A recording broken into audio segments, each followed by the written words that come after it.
ஒருவேளை நீங்கள் ஏதாவது பேச்சுவார்த்தையில் தகராறு செய்தால் உன் நாடே வரைபடத்தில் இருக்காது. இனி அமெரிக்கா போரில் ஈடுபடாது.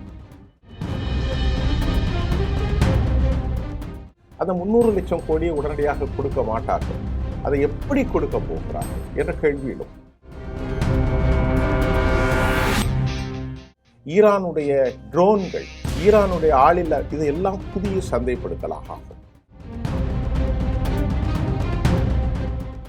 ஆக ஈரான் கையில் செல்வச் செழிப்பு சேர்வதை அமெரிக்கா விரும்ப மாட்டார்கள். பாகிஸ்தான் வரைபடத்திலிருந்து உன்னை காலி செய்வேன் என எச்சரித்தார்.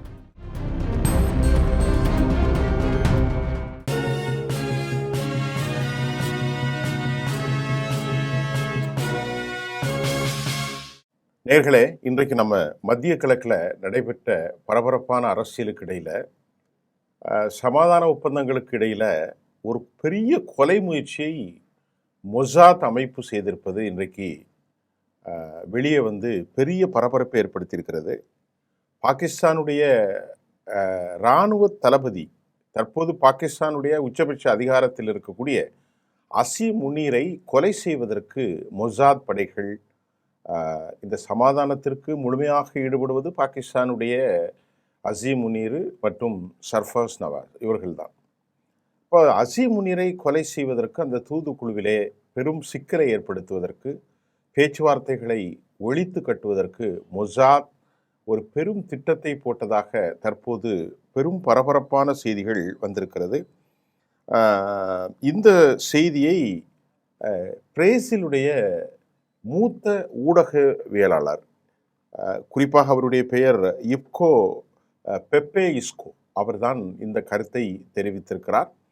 இந்த கருத்தின் மூலம் பாகிஸ்தானுக்கு உளவு அமைப்புகளின் மூலம் துல்லியமாக இந்த சதியை யூதர்களுடைய மொசாத் படுகொலை செய்வதற்கான திட்டத்தை தீட்டியிருப்பதை பாகிஸ்தான் நன்கு உணர்ந்து கொண்டது. முன்னமே இந்த விவகாரத்தை அவர்கள் செய்துவிட்டதனால் உடனடியாக ஓமனின் மூலமாக இஸ்ரேலுக்கு ஒரு கடும் கண்டனத்தை, எச்சரிக்கை விட்டார்கள். அது சாதாரண எச்சரிக்கை அல்ல. ஒருவேளை நீங்கள் ஏதாவது பேச்சுவார்த்தையில் தகராறு செய்தால் உன் நாடே வரைபடத்தில் இருக்காது, அப்படி ஒரு சூழலை நாங்களே ஏற்படுத்தி போடுவோம் என்று. அதனால் பாகிஸ்தானில் 170க்கு மேற்பட்ட அணுகுண்டுகள் உண்டு. பக்கத்திலே சவுதி அரேபியாவிலே அவர்களுடைய நிலைப்பாடுகள் இருக்கின்றது. நாங்கள் காலி செய்து விடுவோம் என்று பாகிஸ்தான் கடும் மிரட்டலை யூத நாட்டுக்கு எதிராக விட்டதின் விளைவாக அவர்கள் இந்த முயற்சியை கைவிட்டு விட்டார்கள் என்றும் தற்போது செய்திகள் வெளியாகி இருக்கிறது. உண்மையிலேயே இந்த போரினுடைய பல நிலைகளை பார்க்கின்ற போது படுகொலைகளை அரங்கேற்றியது யூதர்கள் எப்படிப்பட்ட தந்திரமானவர்கள் என்பதை நாம் பார்க்க முடிகின்றது. இஸ்ரேலுடைய அந்த தந்திரங்கள், கொலைகளை அவர்கள் செய்திருக்கிறார்கள், ஆனால் அதன்பால் அவர்கள் வெற்றி கொள்ள முடியவில்லை என்பதை நாம் இந்த செய்தியினுடைய தெளிவாக புரிந்து கொள்ள முடியும். உச்சபட்ச தலைவர் சேதரி காமினி 87 வயசில் படுகொலை செய்யப்பட்டார். அவர் கூட இருந்த சலாமி கொலை செய்யப்பட்டார். கசீம் சுலைமானி படுகொலை செய்யப்பட்டார். ஹசன் நசுருல்லா படுகொலை செய்யப்பட்டார். பாத்சுக்கூர் படுகொலை செய்யப்பட்டார். அதே போன்று யஹியா சின்வர் படுகொலை செய்யப்பட்டார். அதே போன்று பேச்சுவார்த்தைக்கு சென்று அரசியல் ரீதியாக தங்கியிருக்கிற ஒரு நிலையில் இஸ்மாயில் ஹனியே படுகொலை செய்யப்பட்டார். அதே போன்று தூதுக்குழு பேசி கொண்டிருக்கின்ற போதே குண்டுகளை வீசி கலீலுல் ஹயாவுடைய பிள்ளைகள் உட்பட 6 பேரை படுகொலை செய்தார்கள். பாத்சுக்கூர், அலி கராரே, இப்படி எல்லோரையும் படுகொலை செய்தார்கள். 4000க்கும் மேற்பட்ட பேஜர்களில் வெடிகுண்டுகளை வைத்து வெடிக்கை செய்து பலர் கண்கள், உதடுகள், முகம், தொடை எல்லாம் பாதிக்கப்பட்டு வெடித்து சிதறியது. மொசாத் என்கின்ற ஒரு ஆர்கனைசேஷன் ஒட்டுமொத்த மனித குலத்துக்கு எதிரானதாகத்தான் இப்போது பார்க்கப்படுகிறது. ஆக இந்த படுகொலையிலே ஈரானில் அவர்கள் தொடர்ந்து அரங்கேற்றி வந்திருந்த போதும் எல்லா தலைவர்களும், அலி லாரிஜானி போன்ற தலைவர்கள், அதே போன்று அயதுல்லா கமேனி போன்றவர்கள், நான் ஏற்கனவே சொன்ன ஏராளமானவர்கள், மொசாவி போன்றவர்கள், முக்கியமான தலைகளை எல்லாவற்றையும் எடுத்த போதும் ஏன் ஈரானை அவர்களால் ஒழிக்க முடியவில்லை? இவ்வளவு தலைவர்கள் போய்விட்டார்களே, ஈரான் அழிந்து போயிருக்க வேண்டுமே, ஈரானுடைய குழப்பம் வந்திருக்க வேண்டுமே. இருக்கக்கூடிய தலைவர்கள் ஒரு 3-4 பேர் தான் உங்களுக்கு தெரியும். முஜித்தபா கமேனி, அவர் உங்களுக்கு தெரியும். அவருக்கு அடுத்து மசூத் பெஷஸ்கியான், அலி லாரிஜானி இல்லை, இப்பொழுது அந்த இடத்திலே வெளிவிவகாரத்துறை அமைச்சர் செயல்பட்டு கொண்டிருக்கிறார் சபாநாயகர் பக்கர் காலிபாப். இது அல்லாமல் சில இணை துணை தலைவர்கள் இருந்தாலும் அந்த நாட்டை அவர்களால் ஒன்றுமே செய்ய முடியவில்லை. இத்தனை கொலைகளை மொசாத் அரங்கேற்றியும் நாட்டுக்குள் எலான் மஸ்கினுடைய நிறுவனத்தின் மூலம் ஸ்டார்லிங்கை கொடுத்து ஆயிரக்கணக்கான ஸ்டார்லிங்கை, ஒரு ஸ்டார்லிங்குடைய மதிப்பே பல ஆயிரம் கோடி, இதை கொடுத்து அவர்கள் 50,000த்திற்கும் மேற்பட்ட ஸ்டார்லிங்கை கொடுத்தும் உளவு பார்த்தும் இஸ்ரேலுடைய கடும் போக்குவாதிய பெசலில் சுமோட்ரிச் போன்றவர்கள், பென்கேவீர் போன்றவர்களோடு இணைந்து கொண்ட நாப்தாலின் பென்னட் நானே தனைவாக ஸ்டார்லிங்கை அனுப்பி உளவு பார்த்தேன். இந்த உளவு பார்த்து யார் எங்கே இருக்கிறார், எந்த புள்ளியில் இருக்கிறார், அவர்கள் வருகிற நடமாட்டத்தை எல்லாரும் உளவு சொல்லி அந்த இடத்தை தாக்குதல், குண்டடித்து தாக்குவது, ஏர் ஸ்ட்ரைக் செய்து தாக்குவது, மிசைல் மூலம் தாக்குவது. ஆனாலும் இந்த தொடர்ச்சியாகத்தான் பாகிஸ்தானுடைய அசீம் முனீர் படுகொலை செய்வதற்கு அவர்கள் திட்டமிட்டு அந்த படுகொலை முயற்சியை முன்னமே பாகிஸ்தானுடைய ஐஎஸ் அமைப்பு தெளிவாக தெரிந்து உடனடியாக ஓமனை சொல்லி ஒரு நாட்டை விட்டு ஒரு வரைபடத்தில் நீ இஸ்ரேல் இருக்க மாட்டாய் என்று எச்சரித்ததன் விளைவாக அது நிறுத்தப்பட்டிருக்கிறது. அமெரிக்கா இதில் தலையிட்டிருக்கிறதா? அமெரிக்கா இஸ்ரேலுக்கு கடும் கண்டனம் தெரிவித்திருப்பார்கள். ஏனென்று சொன்னால் அமெரிக்காவுடைய ஜேடி வென்ஸும் அந்த கூட்டத்திலே கலந்து கொண்டிருக்கிறார். அமெரிக்காவுடைய பல்வேறு அஃபீஷியல்ஸ்கள் போகின்ற போது அந்த இடத்தில் படுகொலை அரங்கேற்றினால் அமெரிக்கா அவ்வளவு ஈஸியாக விட மாட்டார்கள். இது மிக முக்கியமான ஒரு செய்தியாக நாம் பார்க்கிறோம்.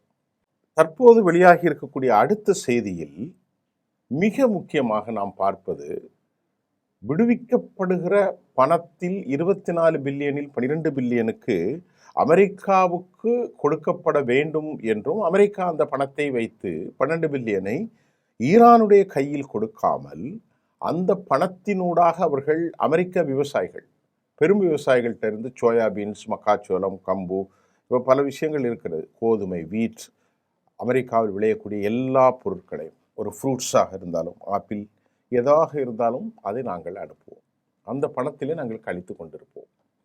இரண்டாவது அவர்களின் கோரிக்கை, மருந்துக்கள் தேவை இருக்கிறது. அடிப்படைத்துவமான பேராசிட்டமால், ஆன்டிபயாட்டிக், கேன்சர் போன்ற வியாதிகளுக்காக உள்ளது, சுகர், பிரஷர், எந்த மாத்திரையாக இருந்தாலும் அமெரிக்க நிறுவனங்களிலிருந்து அது உங்கள் நாட்டுக்கு வரும் என்றும் அவர்கள் சொல்லியிருந்தார்கள்.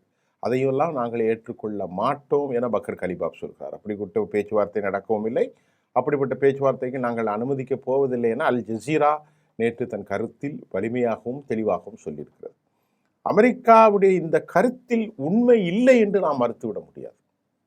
அமெரிக்கா எந்த ஒரு நாட்டிலும் ஆழமாக புகுந்து தனது அக்டோபஸ் வளையங்களை எந்த அளவிற்கு அவர்களால் பரப்ப முடியுமோ, உரிமைகளை பறிக்க முடியுமோ, ஆட்களை காலி செய்ய முடியுமோ, வளங்களை களவாட முடியுமோ, காவு கொள்ள முடியுமோ, எந்த எல்லைக்கும் எக்ஸ்ட்ரீம் பியாண்ட் த லிமிட்னு சொல்கிற போல அவர்கள் எல்லா எல்லைக்கும் சென்று டோட்டலாக ஃபெயில் ஆகிட்டுனா அவர்கள் கெட் பேக், திரும்புவார்கள். இப்பொழுது அந்த நிலை தான் ஈரானில் நடந்திருக்கு.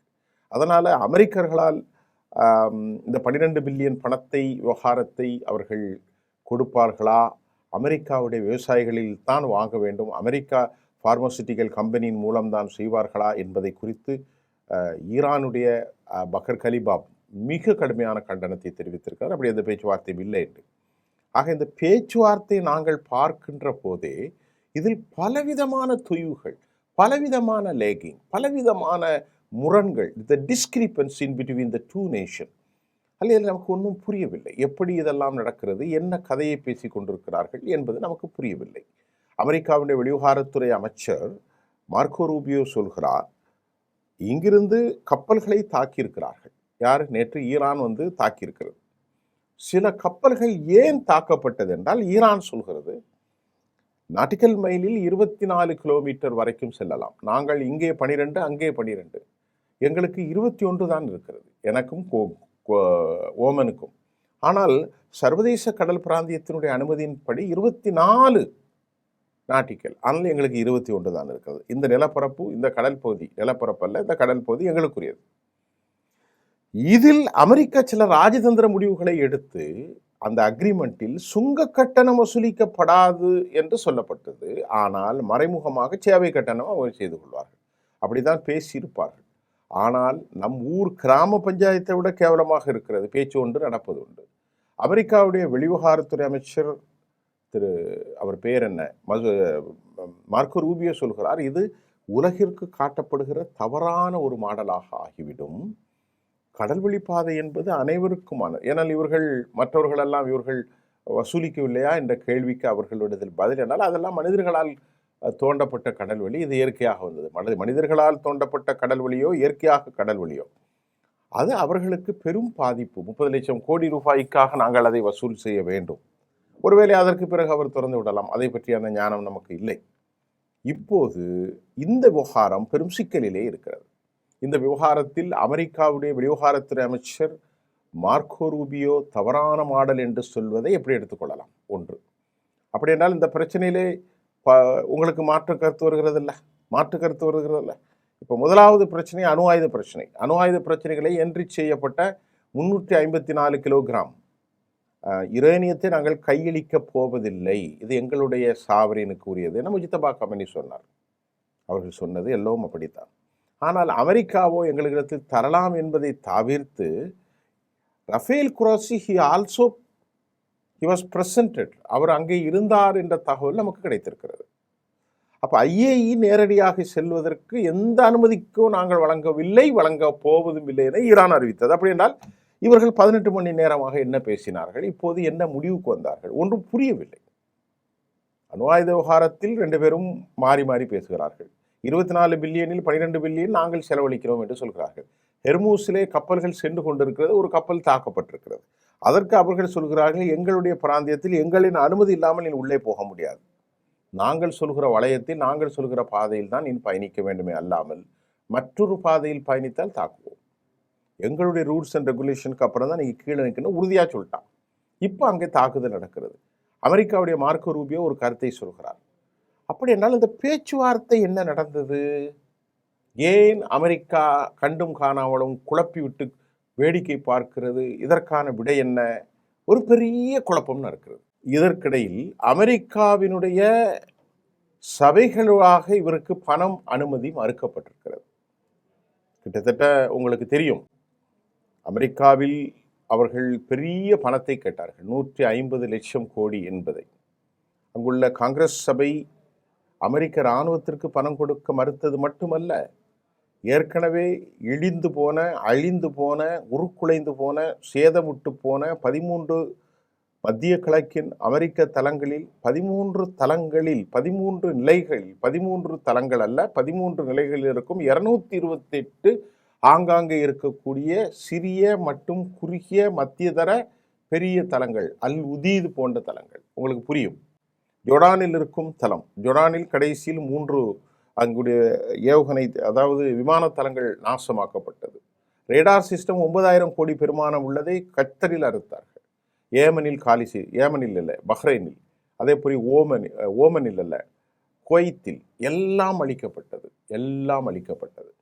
இதை ரெனோவேஷனோ அல்லது புதுப்பித்தாலோ பல 1000 கோடி செலவாகும். அதற்கு அமெரிக்காவில் பணம் இல்லை.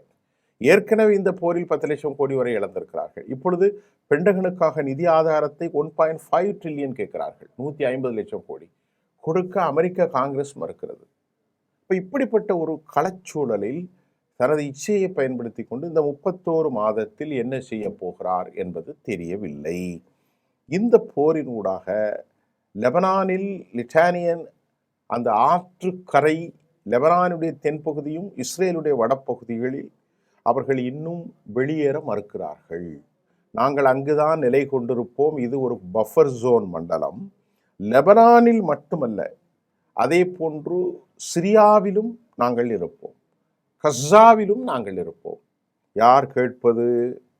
அப்படி என்றால் இதற்கான தீர்வு என்ன? அப்படி என்றால் ஒன்றும் புரியவில்லை. ஆக இப்படிப்பட்ட ஒரு சூழ்நிலையில் ஈரான் வலுவான முறையில் தங்கள் நிலைகளை சாதித்தது மட்டுமல்ல, தாங்கள் யார் என்பதை இந்த உலகத்திற்கு அவர்கள் நிரூபித்திருக்கிறார்கள். இனி அமெரிக்கா போரில் ஈடுபடாது, நான் அப்படித்தான் நினைக்கின்றேன். அமெரிக்கா போரில் ஈடுபடுவதற்கான சாத்தியக்கூறுகள் இல்லை.